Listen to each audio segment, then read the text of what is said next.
हाय guides, मैं आशुतोष तिवारी आप सभी का अपने यूट्यूब चैनल त्रिपाठी आशुतोष में स्वागत करता हूं। दोस्तों, आज आप लोगों के लिए मैं डियर स्टूडेंट आज आप लोगों के लिए मैं क्लास 12 फिजिक्स के चैप्टर विद्युत धारा यानी इलेक्ट्रिक करंट का पार्ट 14 लेकर आया हूं। पार्ट 14 यानी 14 लेकर आया हूं। स्टूडेंट, इस पार्ट के अंतर्गत आज हम ऊष्मीय प्रभाव, शक्ति और विद्युत ऊर्जा के बारे में पढ़ेंगे। इस टॉपिक के अंदर क्या पढ़ेंगे? ऊष्मीय प्रभाव, शक्ति और विद्युत ऊर्जा। दोस्तों, ये हमारे इस चैप्टर का लास्ट पार्ट है। इसके बाद इसमें अभी 2 पार्ट और आएंगे।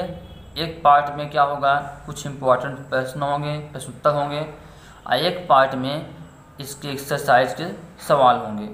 यानी आपके इस चैप्टर के जो एनसीईआरटी सवाल हैं एक्सरसाइज वाले, उनको करवाएंगे।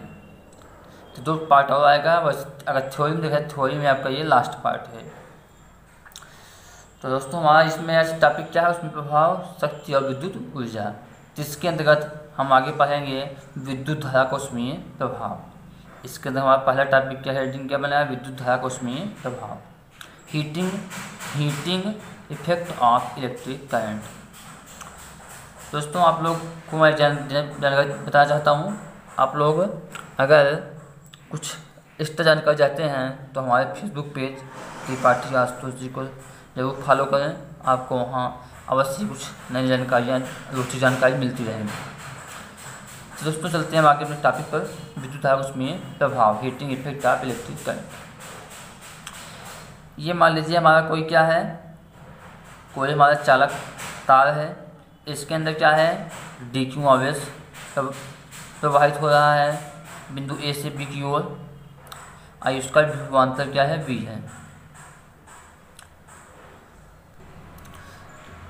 तो स्टूडेंट यहाँ आपका बनेगा, ये स्टूडेंट बनेगा dw equal V into d q. dw equal V into del q यानी डी क्यू। डी मतलब यहाँ डिफरेंशियल है, डी मतलब क्या है, डिफरेंशियल यानी अवकलन। अब दोस्तों क्वेश्चन उठता है कि आया कहाँ से है? ये आया आपका यहाँ से, यानी फार्मूला होता है अपना कार्य बराबर होता है विभव या विभवांतर का है गुणित आवेश। कार्य बराबर क्या होता है, विभवांतर इंटू आवेश। यहाँ से फार्मूला बना है। विभवांतर या कहें या विभव कहें, विभव क्या होता है, कार्य अपान आवेश। विभव क्या होता है, कार्य अपान आवेश।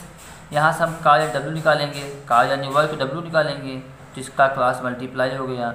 अब इसके बाद अगर हम डी लगा दिए, डी मतलब डिफरेंशियल अवकलज लगाएंगे, तो अवकलज लगाएंगे तो यहाँ भी लगा और यहाँ लगा, v को छोड़ देंगे। क्यों? क्योंकि v यहाँ v में कोई परिवर्तन नहीं हो रहा है। ठीक, तो v को छोड़ देना है आपको, केवल इसको dw लिया गया और dq को लिया गया। आगे बताते हैं dw क्या है। dw ये क्या है, जब dq आवेश v विभवांतर के कारण गति करता है तो किया गया कार्य, यानी कि dq आवेश द्वारा v विभवांतर का dq आवेश द्वारा v विभवांतर के कारण एक स्थान से दूसरे स्थान तक जाने में किया गया कार्य क्या कहलाता है, dw। जैसे आवेश यहाँ था, यहाँ से यहाँ गया, किस कारण, विभवांतर के कारण। तो इसमें जो जाएगा यानी कार्य कर रहा है, तो जो कार्य हुआ उसी कार्य क्या बोलते हैं, dw। उसी कार्य को dw को दर्शाते हैं। अब अगर मैं यहाँ से एक चीज़, आप एक फार्मूला बहुत जानते हैं, dq equal I into dt। दोस्तों, आया कहाँ से ये, तो आप एक फार्मूला जानते हो, वो फार्मूला क्या है, I equal Q upon T. धारा होता है आवेश अपान समय। ये फार्मूला पुराना फार्मूला है, इसी का आधार मैंने बनाया यहाँ पर।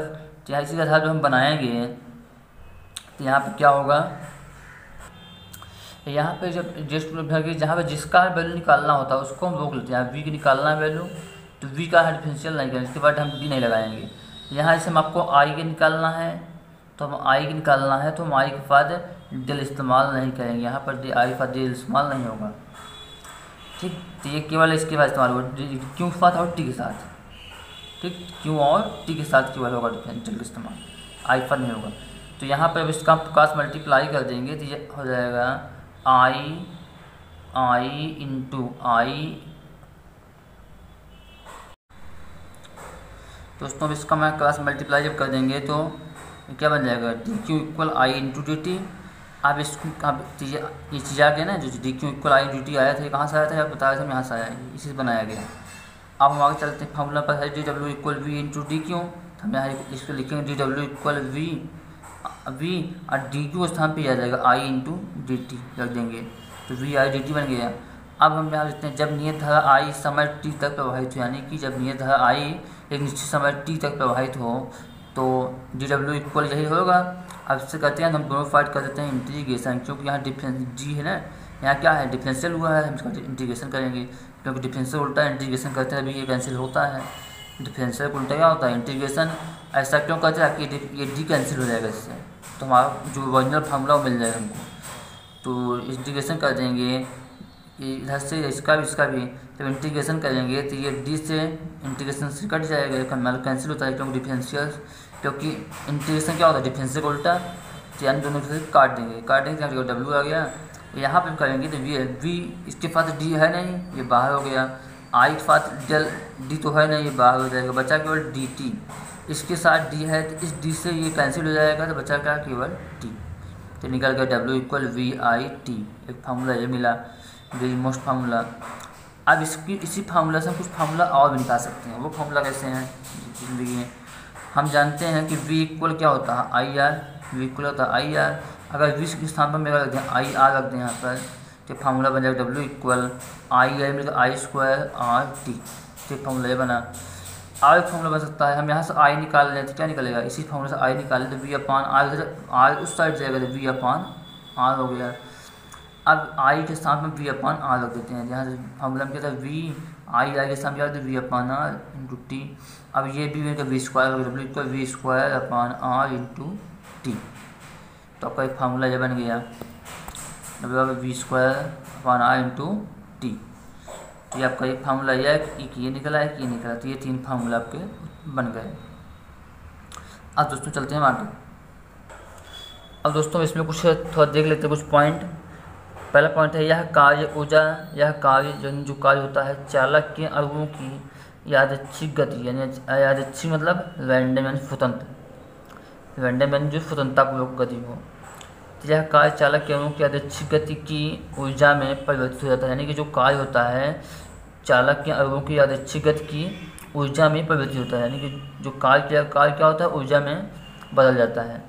इस प्रकार चालक में प्रवाहित विद्युत धारा चालक में उसमें ऊर्जा उत्पन्न करती है। इस प्रकार चालक में यानी जो चालक का हमारा कंडक्टर होगा, प्रवाहित विद्युत धारा चालक में क्या होता है उसमें ऊर्जा थर्मल एनर्जी, चालक में उसमें ऊर्जा थर्मल एनर्जी उत्पन्न करती है तथा चालक गर्म हो जाता है। यानी यह कार्य क्या होता है चालक के अणुओं में ऊर्जा, यह कार्य चालक के अणुओं को चालक के अणु गति को ऊर्जा में परिवर्तित करता है। तो इस प्रकार चालक में विद्युत धारा होती है, चालक क्या होती है उसमें ऊर्जा उत्पन्न करती है, कौन ऊर्जा उसमें ऊर्जा थर्मल एनर्जी उत्पन्न कर देती है, जिससे चालक क्या होता है गर्म हो जाता है। यह घटना जूल का धारा का उसमें प्रभाव कहलाती है, यानी कि इस घटना को जूल का धारा उसका उसमें प्रभाव भी कहते हैं। इस घटना को जूल का धारा का उसमें प्रभाव भी कहलाती है कहते हैं। तो दोस्तों देखिएगा इसका एग्जाम्पल है तार। जब हम किसी तार से क्या करते हैं करंट ले जाते हैं तो क्या होता है तार पर अधिक जब प्रेशर पड़ता है तार गर्म हो जाता है, जब अधिक लोड पड़ता है तार गर्म हो जाता है। तो किस कारण गर्म होता है, यही कारण कि उस पर जो कार्य है उसकी क्षमता से ज़्यादा दिया गया, उसका कार्य जो है तार का उसकी क्षमता जितनी थी अगर 1000 जो क्षमता है उसको 1500 2000 वाट दे दिया गया, एक्स्ट्रा दे दिया गया है, इसलिए तार क्या होता है गर्म हो जाता है। आप अक्सर देखेंगे कुछ तार पर अधिक लोड दिया जाता है तो तार क्या होता है अगर बाहर से तो ये छू कर देखिए तो आपको गर्म महसूस होगा। तो किसका किसी कार्य यानी जो धारा प्रवाहित हो रही थी वो जो कार्य था उसका वो कार्य किस में बदल गया उसमें बदल गया। कौन सी उष्मा में कौन सी ऊर्जा बदल गया, किसमें बदल गया ऊर्जा बदला, कौन सी ऊर्जा में उसमें ऊर्जा में थर्मल एनर्जी में बदल जाता है, जिससे तार गर्म हो जाता है। तो ये इसका एग्जाम्पल है, तार में गर्म होना क्या है धारा को उसमें प्रभाव का एग्जाम्पल है, या हम बोल सकते हैं विद्युत धारा को उसमें प्रभाव का एग्जाम्पल है। तो मेरे ख्याल से समझ आ गया दोस्तों। अब हम चलते हैं अगला हमारा टॉपिक है शक्ति।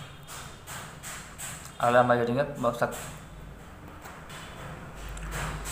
शक्ति यानी पावर, देखो विद्युत परिपथ में किए गए कार्य की दर को शक्ति कहते हैं। किसी विद्युत परिपथ में किए गए कार्य की दर को शक्ति कहते हैं। ठीक है, सिंपल परिभाषा है कि विद्युत परिपथ में कोई परिपथ उसमें किया गया जो कार्य होगा उसकी दर को, दर मतलब कि दर को समय शक्ति कहते हैं। तो क्या जानते हैं उसके कार्य यानी शक्ति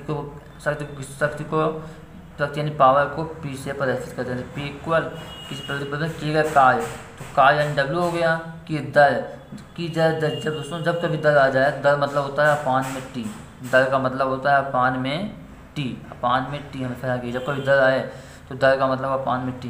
किसी वस्तु के कार्य की दर को शक्ति कहते हैं, जैसे कार्य की दर को शक्ति कहते हैं। इसका मतलब जूल प्रति सेकंड या वाट, इसका मतलब क्या है, शक्ति का मतलब जूल प्रति सेकंड होता है या तो वाट होता है। इसका फॉर्मूला होता है पी डब्ल्यू अपान टी। तो अगर पी डब्ल्यू अपान टी, अगर इसके स्थान पर हम क्या करें, जो फार्मूला निकाले थे डब्ल्यू वाला हम उसको पुट करें, पहला वाला वी आई टी, तो कैंसिल, तो पी इक्वल वी आई मिलेगा। अब दूसरा कंडीशन क्या है, हम क्या करते हैं, दूसरा वाला डब्ल्यू इक्वल आई स्क्वायर आर टी रखेंगे तो टी कैंसिल हो जाएगा। जब आई स्क्वायर आर टी रखेंगे 30 का आई स्क्वायर आ जाएगा। अच्छा v square r into t रखेंगे 30 cancel, v square upon r आ जाएगा। तो ये इसके 3 कंडीशन है जो हमारे फार्मूला यानी कि रखने पर नया ये 3 फार्मूला में बन जाएंगे। अगली पढ़ाई हमारे सवाल आ गए। अब इसमें चलते हैं, देखते हैं न्यूमेरिकल इस पर हाइट।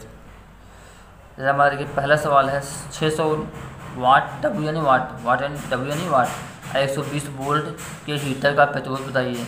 तो वाट यानी यहाँ क्या दे दिया है आपका, यहाँ पर क्या है वाट यानी किसका मात्रक है, शक्ति का यानी पावर का, पी दे दिया है कितना 600 डब्ल्यू यानी वाट। और कह दिया वी नेक्स्ट वी मानते यानी 120 वोल्ट हीटर का प्रतिरोध यानी आपसे आर पूछा है, आर क्वेश्चन मार्क।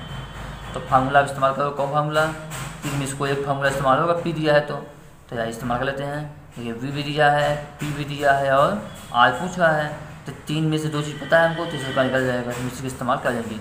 इसके अलावा हम इसका इस्तेमाल नहीं कर सकते, क्यों नहीं कर सकते, क्योंकि इसमें वी नहीं है, पी तो है, वी नहीं है, इसमें वी है, पी है, लेकिन आई निकलेगा, हमें आर निकालना है, तो हम ये इस्तेमाल करेंगे। तो फार्मूला वहाँ बनेगा आर, तो क्या दोस्तों अगर इसको हम पक्षांतर कर दें, आर वहाँ जाए पी यहाँ आ जाए, तो क्या बन जाएगी, बन जाएगा आर बराबर v square upon p, transfer हो गया।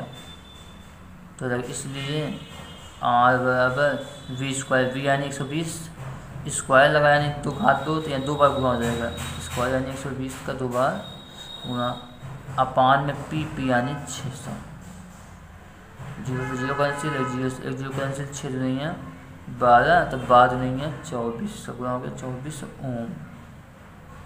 ये इसका आंसर यानी इस प्रतिरोध का मान कितना 24 ओम का आंसर हो गया। अब से देखते हैं नेक्स्ट क्वेश्चन। दोस्तों हमारा नेक्स्ट क्वेश्चन है 2.2 किलोवाट शक्ति को 10 ओम की लाइन से 12,000 वोल्ट पर भेजने में उत्पन्न ऊष्मा के रूप शक्ति की क्षति होगी।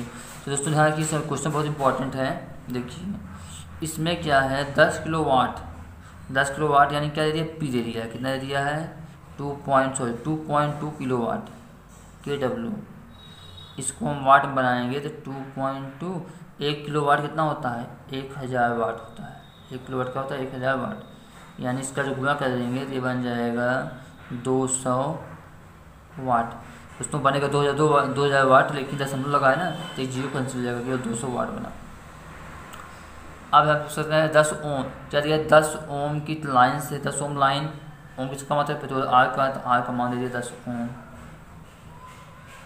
इतने वोल्ट पर किया है, वी दे दिया है, वी कितना दिया है 12,000 वोल्ट वी दे दिया है। तो आपसे पूछ क्या रहा है कि भेजने में उत्पन्न ऊष्मा के रूप में शक्ति कितनी क्षति, यानी शक्ति यानी पी से पूछ रहा है, पी ही दिया है, पी ही पूछ रहा है। जब मान लीजिए P1 दिया है, P2 पूछ रहा है, तो आप इस फॉर्मूला जानते हैं, चूँकि जैसे P हो और W हो, सॉरी जैसे P हो, इनमें से क्या देखो V हमको पता है और P पता है, ठीक। तो हम इसमें करते क्या हैं, P और R, तो V R पता है, V पता है और P पता है, तो V R वाला फॉर्मूला ये है, V भी है, R भी है और P भी है। तो दोस्तों कि इसका इस्तेमाल हम नहीं कर सकते, क्यों नहीं कर सकते हैं, इसमें तीनों दिया है। हम जानते हैं कि जब 2 दिया होता है इसका इस्तेमाल करते हैं, एक पूछता है, इसमें तीनों दिया है, तो इसका मतलब हम इसका इस्तेमाल नहीं कर सकते। तब क्या कर सकते हैं, और कोई फॉर्मूला लिखते हैं, यहाँ क्या दिया है, वी दिया है, आर दिया है, क्या दिया है, वी दिया है, आर दिया है, या पी वी, पी दिया है और क्या दिया है, वी दिया है। तो पी दिया है, वी पी हो गया, ये देखिए पी हो गया, वी हो गया, पी वी दिया है। हम यहाँ से आई निकाल लेते हैं पहले। जब आई निकालेंगे तो हम जानते हैं फॉर्मूला क्या होता है, पी बराबर वी आई। तो यहाँ पी वन कितना है, इतना 200 निकला, 200 वाट, 200 हो गया। वी कितना है, 22,000। आई निकालना है तो ये 2 जीरो कट गया, 2 1 कम 2, यहाँ पर 2 1 कम 2, 2 1 कम 2 0, 110 आया। यानी आई इक्वल क्या निकला, इधर यहाँ 1 बचा है जिसका भाग कर देंगे 1/110 एम्पियर। उसमें 2.2 यानी P1 यहाँ दिया है 2.2 किलोवाट के डब्ल्यू। इसको हमने कन्वर्ट किया तो कितना हो गया, 2200 वाट, क्योंकि 1 किलोवाट में 1000 वाट होता है, पता है, तो मैं गुणा कर दिए, इतना हो गया। आर का मान 10 ओम यहाँ दिया था लाइन में, 2200 वोल्ट यानी बी दे दिया था। फिर उत्पन्न ऊष्मा की शक्ति यानी कि P2 यहाँ पूछ रहा था, यानी यहाँ पर वो शक्ति है, वो शक्ति पूछ रहा है जो कि कितनी छत हुई। तो फॉर्मूला जानते हैं, P2 इक्वल क्वेश्चन मार्क हो जाएगा, P इक्वल वी आई होता है। तो यहाँ P यानी P1 है, P1 कितना हुआ है, 2200 है, P1 2200 निकला है, और वी 22,000 था इंटू आई। तो ये 2 जीरो कैंसिल, 22 एक कम 22, यहाँ 22 एक कम 22, एक जीरो 10, तो 10 बार कटा, इसका हमने भाग कर 10 का, तो आई इक्वल आ गया 1/10 एम्पियर। जब आई निकल गया, अब हम क्या करते हैं, हम इस फार्मूले का इस्तेमाल कर लेते हैं, किस वाले का, जो हमारा फार्मूला पहले वाला था, ये पी बराबर वी आई स्क्वायर आर, इसका इस्तेमाल हम P2 निकाल सकते हैं। P2 निकालेंगे तो आई स्क्वायर इंटू आर, तो P2 इक्वल आई कितना है, आई हमने निकाल लिया 1/10, स्क्वायर लगा है, स्क्वायर लगा तो स्क्वायर मतलब 2 बार हो जाएगा, 1/10 आर 10 था, 1 10 से 10 कट गया, तो P2 क्या निकाला 1/10 का है, चाहे हम 0.1 इतना क्या कहते हैं वाट, यानी इतनी ऊर्जा, इतनी ऊर्जा यानी शक्ति हमारी क्या हो जाएगी, क्या होगी, इससे क्वेश्चन इसका नष्ट हो जाएगी। तो देखो समझाएगा आप सकते हैं। नेक्स्ट क्वेश्चन,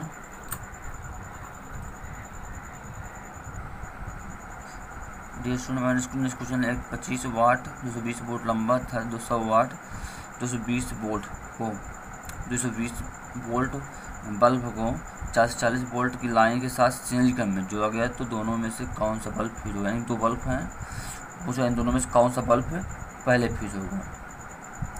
तो दोस्तों हम जानते हैं बल्ब हमारा किस पर डिपेंड करता है, प्रतिरोध पे। बल्ब किस पर डिपेंड करता है, प्रतिरोध पे, और प्रतिरोध हमारा क्या प्रतिरोध निकाल फॉर्मूला है R equal v square upon p. आप जानते हैं अगर आपसे पूछे कौन सा बल्ब पहले फ्यूज होगा, तो हम इसमें करते हैं कि यहाँ निकालते हैं क्या, आई, क्या निकालते हैं, धारा आई, यानी कौन सा बल्ब कितनी धारा ले सकता है, ये हम निकालेंगे। और धारा निकालना है तो आप जानते हैं धारा निकालना है तो हमें आर का मान निकालना, जो फॉर्मूला होता है ना, पी वी आई आर, या जो भी हम लेते हैं, अगर हम वी बराबर जो वी होता है ना, वी बराबर आई आर होता है ना, वी बराबर आई आर, तो हमको यहाँ वी तो पता है, आर निकाल लेंगे हम तो आई निकल जाएगा, हमको आई निकालना है ना, तो वी इक्वल आई आर होता है। तो हम अगर आर का इस्तेमाल आर निकाल लें तो आई निकल जाएगा, वी दिए है। तो हम लेते हैं पहले बल्ब के लिए, बल्ब 1 पहले के लिए, बल्ब पहले चलते हैं, तो P इक्वल क्या दिया है 25 वाट, और उसके आगे देखते हैं V इक्वल 220 दिया है, हमें आर निकालना था, फॉर्मूला वी स्क्वायर, इसका 2 बार हो जाएगा, 220 गुणित 220 अपान पी यानी 25, ये काटेंगे हम तो 25 5 चौक 20,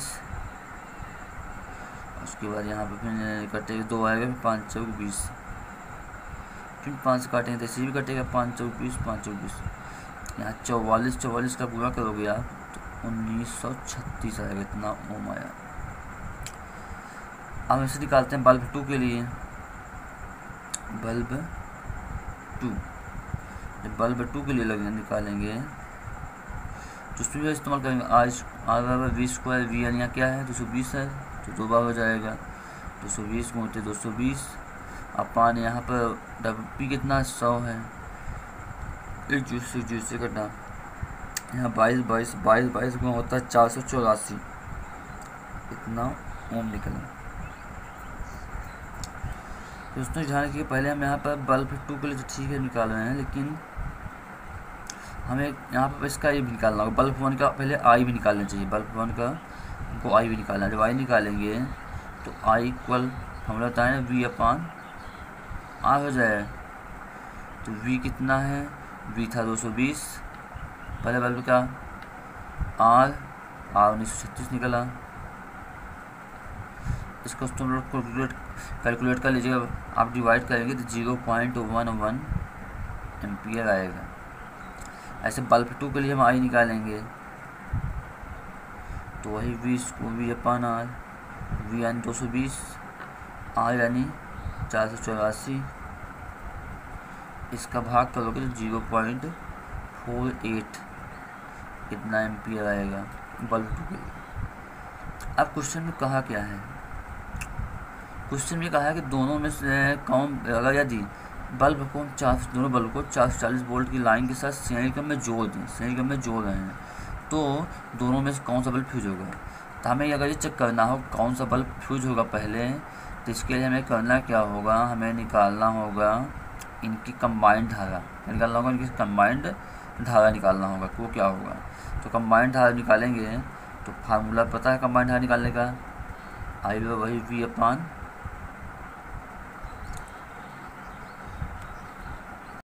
तो फॉर्मूला आई बराबर वी अपान आर होता है, वी अपान आर, वी बराबर आई आर तो आई वी अपान आर हो गया।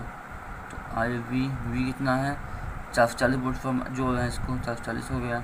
आर मतलब R1 और R2, आर मतलब क्या हुआ R1 और R2 दोनों को जोड़ देंगे 1936 प्लस 484, इन दोनों को डिवाइड करो, भाग करोगे आप तो आपका आएगा, जोड़ने पर भाग करोगे तो आपका आएगा ये 0.18 एम्पियर। तो यानी इन दोनों बल्ब की यानी कि जो मैक्सिमम धारा सप्लाई की संभावना के 0.18 एम्पियर है, कितना है 0.18 एम्पियर संभावना है। लेकिन ये पहला बल्ब कितना 0.11 एम्पियर की ले सकता क्षमता है, दूसरा का 0.48 एम्पियर के लिए क्षमता है। तो इसका मतलब ये हुआ कि हमें देखेंगे कि किस बल्ब की धारा लेने क्षमता कम है। तो पहला बल्ब की धारा लेने क्षमता क्या है, यानी ये बल्ब अधिकतम 0.11 एम्पियर ही सह सकता है मैक्सिमम, उसके बाद फ्यूज हो जाएगा। लेकिन यहाँ आ रही इतनी धारा, यानी इतनी ज़्यादा 0.18 एम्पियर धारा को ये बल्ब नहीं ले पाएगा। जब नहीं ले पाएगा, इस क्षमता नहीं है, तो ये क्या होगा, ये पहले फ्यूज होगा। ठीक, तो जिसकी धारा कम आएगी कंबाइंड धारा से, वो वाला बल्ब पहले फ्यूज होगा। ठीक है, जिस बल्ब की धारा ये कंबाइंड वाली धारा से कम आएगी वो बल्ब पहले फ्यूज होगा। अगर दूसरे की कम आता है तो दूसरे का फ्यूज होता है, अगर की ज़्यादा है तो ये फ्यूज होगा, इसकी कम है पहले वाले तो पहला वाला फ्यूज होगा। तो ऑप्शन में यानी पहला वाला बल्ब हमारा पहले फ्यूज होगा। तो मेरे ख्याल दोस्तों को समझ में आ गया होगा। अगर स्टूडेंट आपको वीडियो अच्छा लगा प्लीज़ मेरे वीडियो को लाइक करें, शेयर करें, मेरे चैनल सब्सक्राइब करें और अपने दोस्तों को भी शेयर करें ताकि मुझे मोटिवेशन मिले। किसी कुछ कमेंट या सुझाव को देना हो तो आप लोग दे सकते हैं, आप लोग सुझाव आमंत्रित हैं, जिससे मुझे नेक्स्ट वीडियो में और कुछ सुधारने का मौका मिले। अगर कुछ कमी हो तो बताइए आप लोग, कुछ मैं और उस तक सुधार ला सकूँ। दोस्तों thank you watching, nice day. Thank you watching, nice day.